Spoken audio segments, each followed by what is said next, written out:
Hare Krishna, Namaste, Chapter 2, Sloka 47.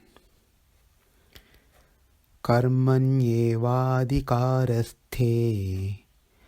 ma phaleṣu kadācana ma karma-phala-hetur bhūr ma te saṅgo akarmaṇi. Another key sloka in Bhagavad Gita. From the previous sloka, we understood that by picking the main essence of the Vedas and performing only those and skipping the other part, what is not meant for us, is not going to bring any sin. Therefore, we just have to pick and do what is needed.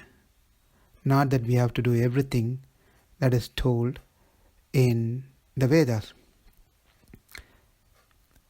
But when a person doing that particular action that is prescribed for them, there's a way of doing it in certain consciousness.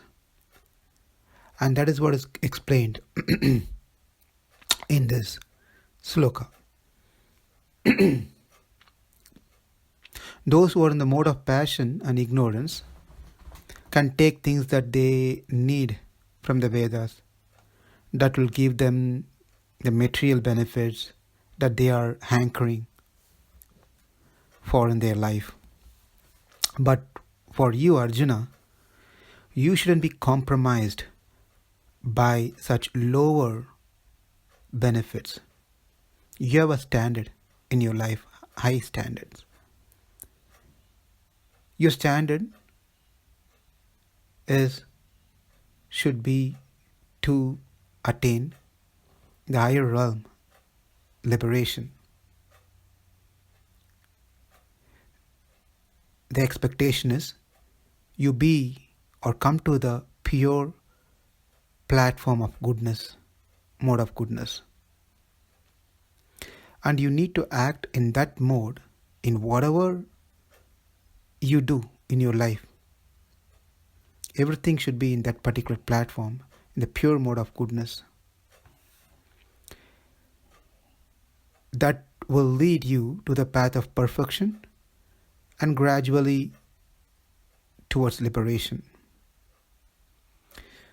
So when Krishna said this, the question is how to perform such acts in pure mode of goodness. And that is what has been explained beautifully in this sloka, which is the nishkama karma yoga. This nishkama karma yoga is not something separate from karma yoga, it's part of karma yoga, and that is the starting of yoga platform. So before we get into the further meanings and explanation of this particular sloka that Krishna is going to offer how to do an action, let's understand at this juncture, very important, that is the term yoga. Because we have repeated this word quite several times by now. So yoga means to connect. Connecting with what? Connect means two objects should be there. It has to be connected. So the connection should be made to oneself, because we are so disconnected from ourselves. Because we are connected so much on the external thing, but hardly we get connected to ourselves. So we have to do yoga so we know who we are and so we can connect to ourselves. Connect with oneself, with our existence, real existence, reality. And connecting after that, the next is the connecting oneself. When we say oneself, it is Atma. So the next is connecting Atma to Paramatma.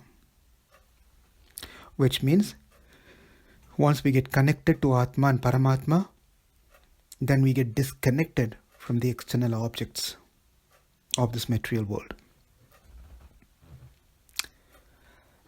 But when one matures in the yoga practice, then they really don't need to disconnect or get a sense of disconnection from the external thing. Rather, they see all the external things also part and parcel of the Supreme Lord.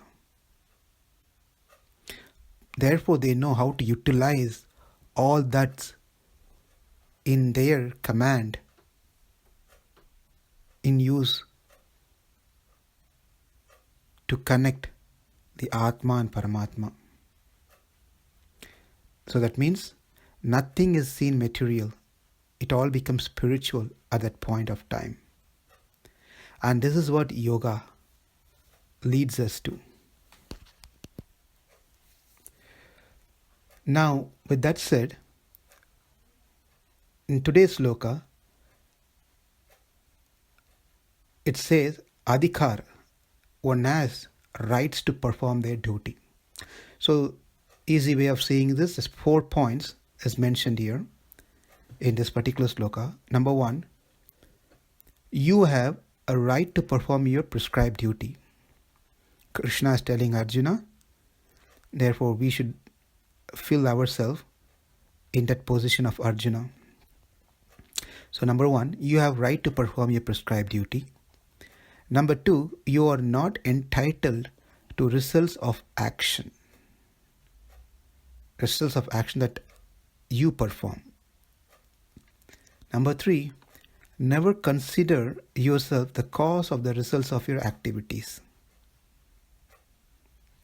Number 4, never be attached to not doing your duty. So, very, very important 4 points. Going over these points in detail,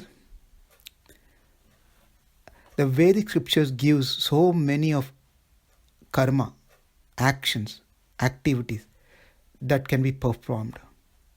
But we pick that goes with our nature, based on our karma, and start practicing that action which is prescribed in the Vedas very religiously,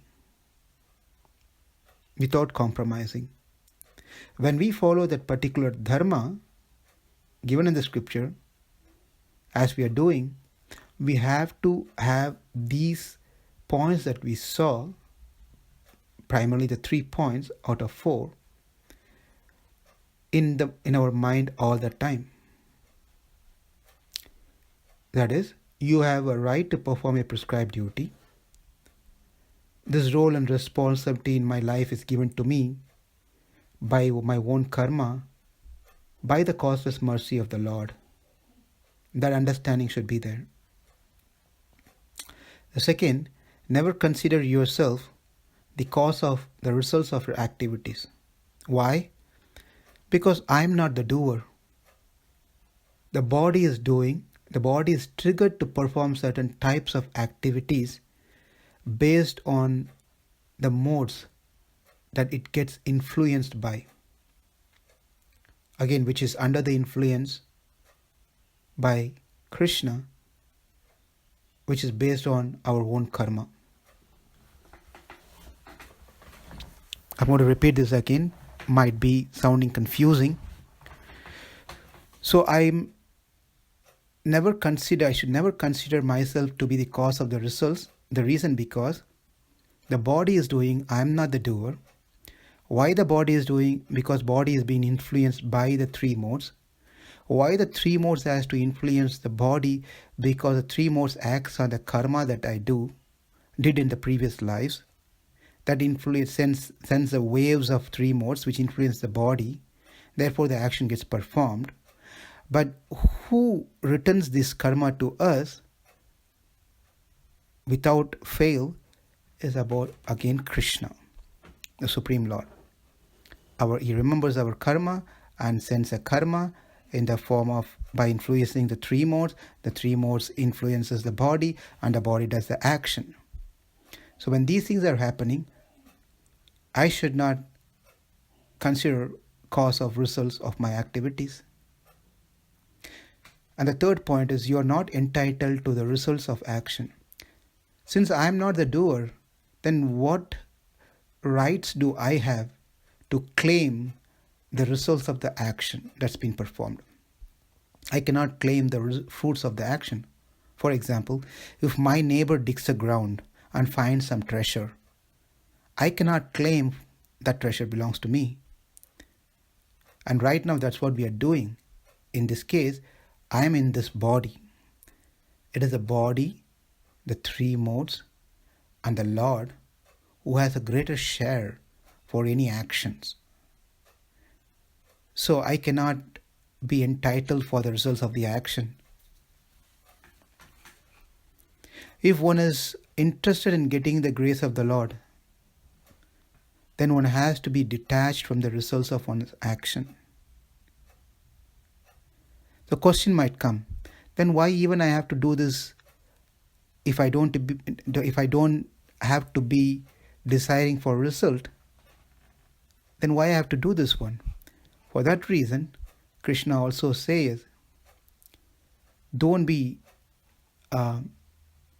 attached to not doing your duty. Never be attached to not doing your duty. It's a duty, therefore you have to do it.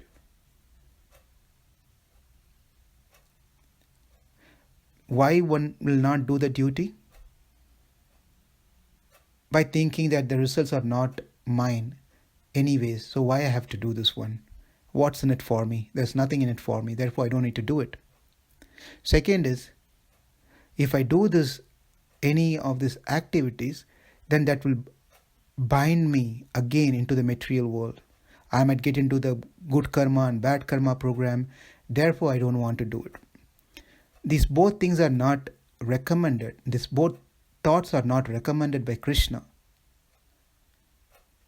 In other words, not doing your duties also another side of attachment. Therefore, unless we bring the sloka into practice in our daily life, it will be very difficult for us to attain the highest goal in our life, which is reaching the lotus feet of Sri Krishna. And for one to come to that stage, one has to have a clear-cut understanding of Atma, that I am not this body. I am here for a specific period in this body. Once the period is over, once a project is over, I'm out. And during my period, stay in this body, I'm going through the karma. I'm reaping the results of my action, previous actions.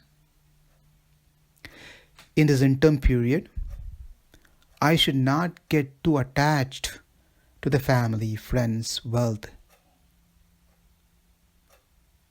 desiring for good health, name, fame, prestige, or even heavenly planet, as all these are simply connected to the material body, nothing to do with Atma. There's no connection to Atma at all, whatever we think is our goal in our life. Therefore, the action that I need to do should be beneficial to my Atma. And those are the actions that I need to do that's prescribed in the Shastra, in the Veda. Therefore, those who are interested in liberation and wanted to attain the supreme abode of the Lord, Vaikuntha, will make best of a bad bargain. That is, due to some karma, we got this material body. That we can't avoid it. We are already in this body now. We can't do anything about it.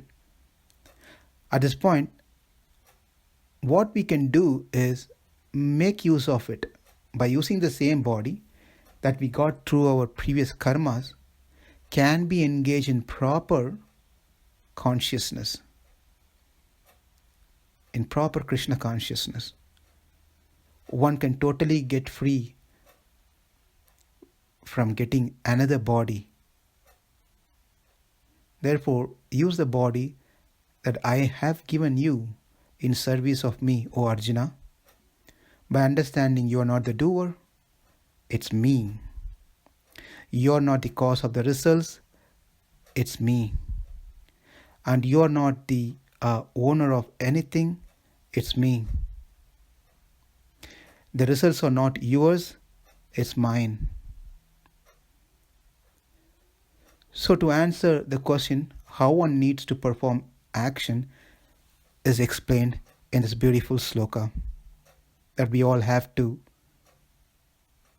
somehow practice very consciously.